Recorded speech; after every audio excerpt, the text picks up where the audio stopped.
Good afternoon, everybody. Welcome to the South Coast. Welcome to a deceptively chilly Amex Stadium. You may be able to see the sun shining, but I can assure you it's bitterly cold when that wind comes across. Maybe it's the sea air, who knows. Just as I look to my right, I can see Norwich fans starting to make their way into the away end behind the goal as we look at it. About 1,850 of those we're expecting to fill out that away end, and you can see the view that we've got courtesy of Paddy's camera there, which is excellent. And I'll bring him in. Pad, we've already seen some Norwich City players take to the pitch. They include obviously John Rowe, as we've expected in recent weeks, but also Abu Kamara, Tony Spriggett and Jonathan Tompkinson, all of whom we're expecting to be involved today, but most likely on the bench.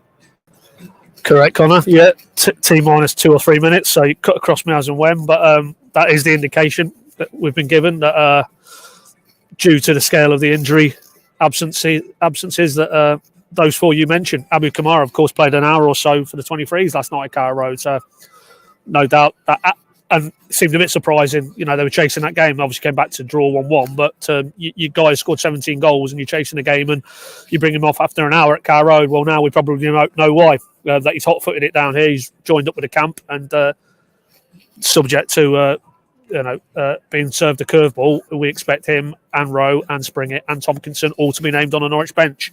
And as a result, I think we can safely assume there's no Max, no Brandon Williams, no Kabak we knew about, obviously, no Josh Sargent, and no Lucas Rupp, we understand. So doesn't improve their chances potentially of getting a result today, but maybe, as I tweeted a picture about half an hour ago, a glimpse into the future if any of those boys do get on. But it is what it is. And, again, it feels like Norwich are down to the bare bones a little bit. And if you're naming 4 23s players on your bench, then that clearly is the case.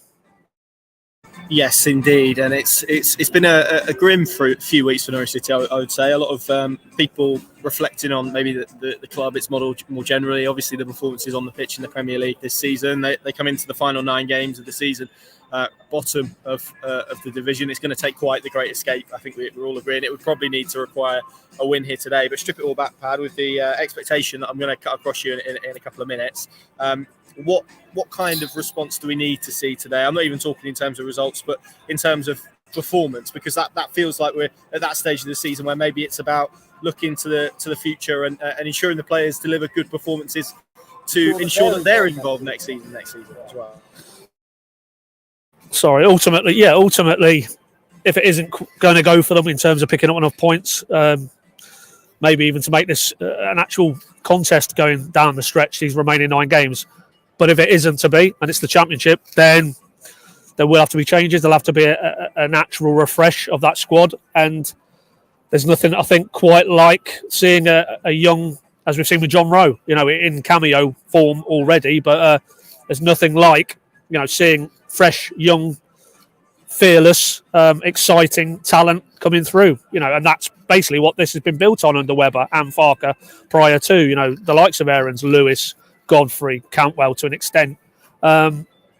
It's what you need. It's what Norwich need. It's what their model, not to go down that route again because there's too much already spoken about the model, but that's what one of the pillars is developing your own. And we've discussed this. Here we are then, Paddy. Sorry to cut across you. 5 changes for Norwich City from the last game at Leeds. Byram, Hanley, Gilmore, Yanulis and Norman all come back into the side. And then, as we reported to you early on in this video, 4 academy graduates on the bench in Tompkinson, Kamara, Spriggett and Rowe. So Norwich City line up in a diamond this afternoon, and they line up a little bit like this. Tim Krul in goal, Byram, Hanley, Gibson and Yanulis the back 4. Norman, the more defensive of the midfield.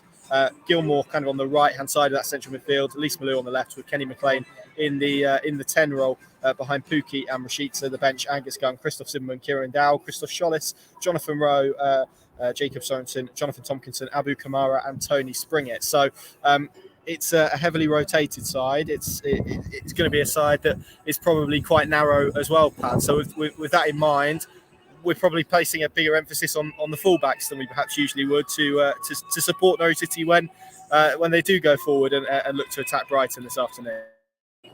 Absolutely, but let's be honest, that is Yanulis' natural inclination to get on the front foot, and he's a far better fullback going forward than he is in reverse. That is for sure. So not so much an issue. Byram, underrated for me in terms of his attacking instincts. I think he will look to try and offer that width as well. It's the diamond my immediate sort of eye is drawn to, with Norman at the base, Gilmore and Lee Smalou, and then McLean at the point. Kenny was breaking into the box at Leeds to get that short-lived equaliser, but he does have those instincts maybe out of that quartet. And we've seen it on occasion. My mind goes back to the Premier League game at Everton 2 seasons ago, where he played in a more advanced position, not quite at the point of a diamond, but they'll be looking clearly to make the most of his aerial presence. Rashica up top alongside Pookie. That's an interesting dynamic, maybe more moving forward into the future. But ultimately, you're right. There's not a huge amount of width unless the two wide players provide that. But feels like we've said it from game one this season, how that midfield perform against a side who were basically built on possession and trying to dominate the ball really to a marked degree. That ultimately will probably hold the key to this game. Can Gilmore and Lee Smalou get enough of the ball with Norman as protection in behind, you hope, to release McLean, Pookie, Rashica? That ultimately will probably decide this game, I think. Yeah, and interestingly, from a Brighton perspective, Basuma on the bench for them this afternoon. He doesn't start. They line up with Sanchez in goal, Lamptey and Cucurella, the wing-backs. Dunk Morpay, who is he one goal off becoming the leading Premier League goal scorer, certainly within a fine margin. So he can do that today and overtake Glenn Murray. McAllister, Trossard, Gross, Welbeck, March and Veltman is their 11. The subs: Steele, Basuma, Mbeumo, Lallana, Mulder, Alzate, Duffy, who scored here 2 years ago, I believe, in that game against Norwich, Offia and Sarmiento as well. So that's the Brighton 11. Interestingly, it looks like a 4 at the back for them as well. I can see someone commenting about Sheron Swappwhite not involved for Norwich City today, not on the bench, although I think he missed a couple of Poland's games in the international break, so potentially an injury issue there as well. But Pat, it's in many ways sums up the season, I suppose, that Norwich have had a 3-week break and come back with more injuries than they had before it started. But for Dean Smith, I mean, he outlined it in his press conference yesterday. It's about what we were talking about performances and showing the fans a little bit now, isn't it, in terms of the position that Norwich City are in. But if we widen it out, and if they do have any aspirations at all, as unlikely as it seems, and as unlikely as everyone watching, and we probably feel it is, of getting themselves out of the predicament they're in, it's games like today that they're going to need to target, because time is running out now. Absolutely. I mean, you touched on what Dean Smith talked about yesterday, but I think it was his mood, really. I mean, words like last chance saloon and must win. Norwich have really been in that territory, probably Brentford on.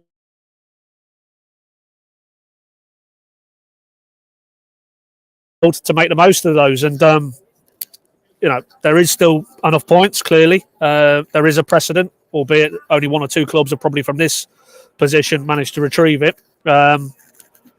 But ultimately, have we seen enough prior to today, recently, really probably since Man City onwards, 6 straight league defeats tells you all you need to know.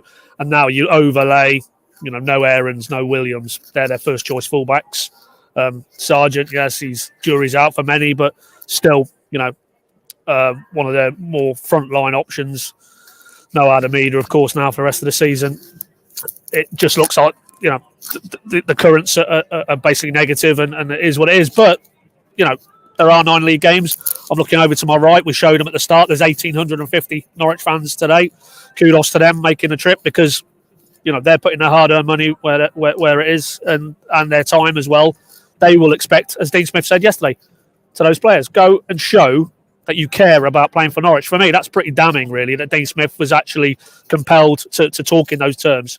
Show some fight, show some character. They're not good things for me. If your manager's having to cajole that out of you, they should be all a given. And those 1,850 will expect nothing less today. Whatever the result, the mitigation's probably already in now if you look at the players who are unavailable today.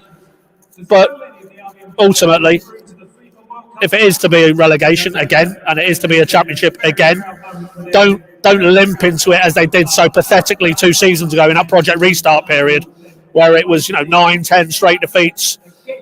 And really, if they hadn't have started reasonably well the following season, then I know the supporters weren't in the stadiums. That probably spared them, really, because you can imagine that the mood would have been very fractious, as it will be, let's be honest, if they replicate that between now and the end of the season.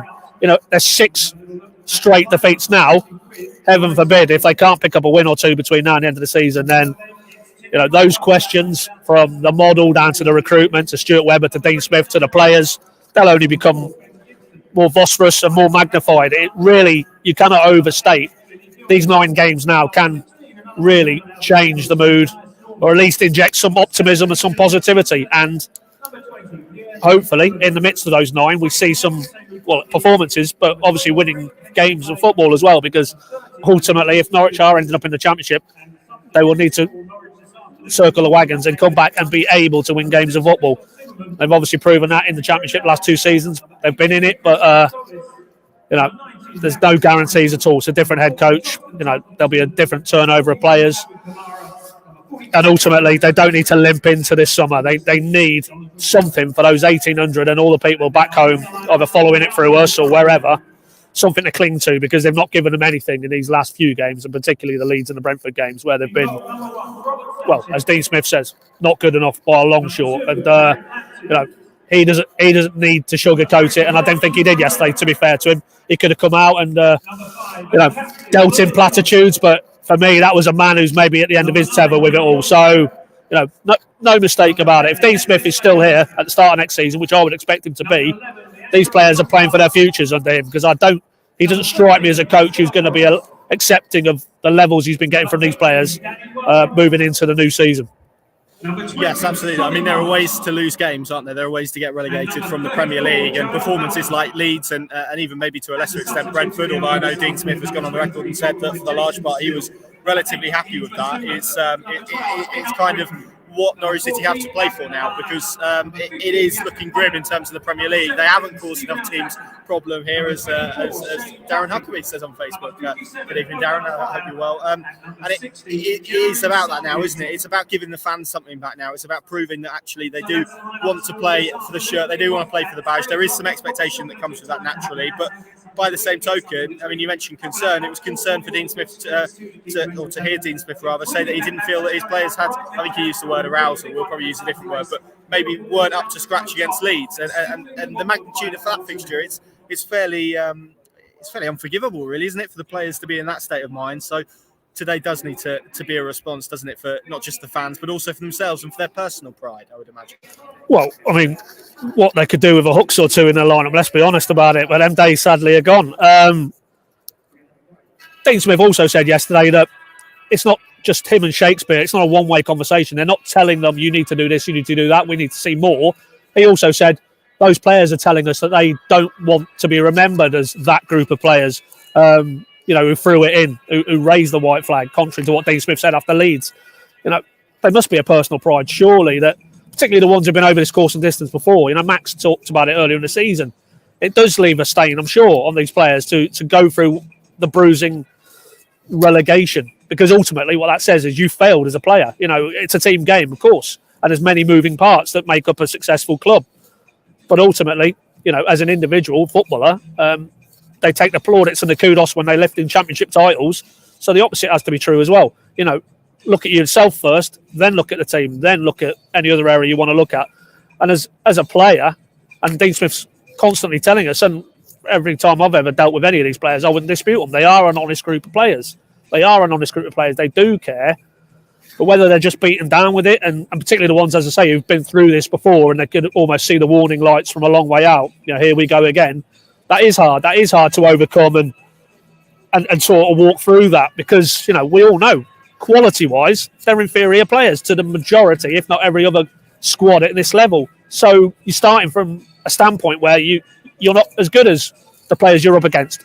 But I think if you accept that, you still can't accept, as you said there, the accusations at Leeds that they're not up for it. They didn't sense the magnitude of it. They didn't embrace the challenge, like Dean said, a noisy crowd, a hostile stadium. They didn't go into that environment and say, we're going to show you, and ultimately that is unforgivable, really, because those things should be a given. If you've got the right characters around the place, yes, you can get beaten by better players, but you shouldn't be getting rolled over because you, as Dean Smith said, they've switched off at 3 or 4 throw-ins and allowed balls and runners into their box. Is it any wonder he actually got into them, him and Shakespeare, as Shakespeare said earlier this week, as angry as he's seen Dean Smith with this set of players. And the horse may have bolted long ago, but to repeat what we said earlier, 9 games to go. It isn't about now this season, really. It's about what comes next and which of these players are going to be on the journey next. And ultimately, I think Dean Smith will be looking at it and thinking, right, you're not for me. We need to go and get 1 or 2 other players. And of course, it's not going to be wholesale because of the nature of trying to do what you're trying to do in a transfer window. But there's no doubt in my mind, some of these players are probably playing to be part of Dean Smith's future over these 9 games. Yes, so maybe not much to play for in terms of a Premier League perspective, but certainly a lot to play for individually and collectively, and also those fans as well.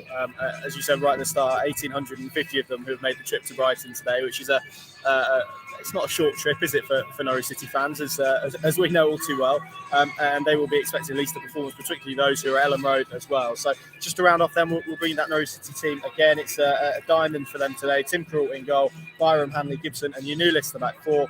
Norman, Gilmore, Lees Malou and McLean at the midfield diamond, with Pookie and Mashita up front. The sub-bench of Gunn, Zimmerman, Dow, Schollis, Rose, Sorensen, Tompkinson, Kamara and Springett. Worth noting as well that we did have interviews with Jonathan Tompkinson and Abu Kamara on the Think and Plus app earlier this week, so now would be a great time to go and revisit those ahead of that, to get an insight into them and what their characters like and their ambitions as well.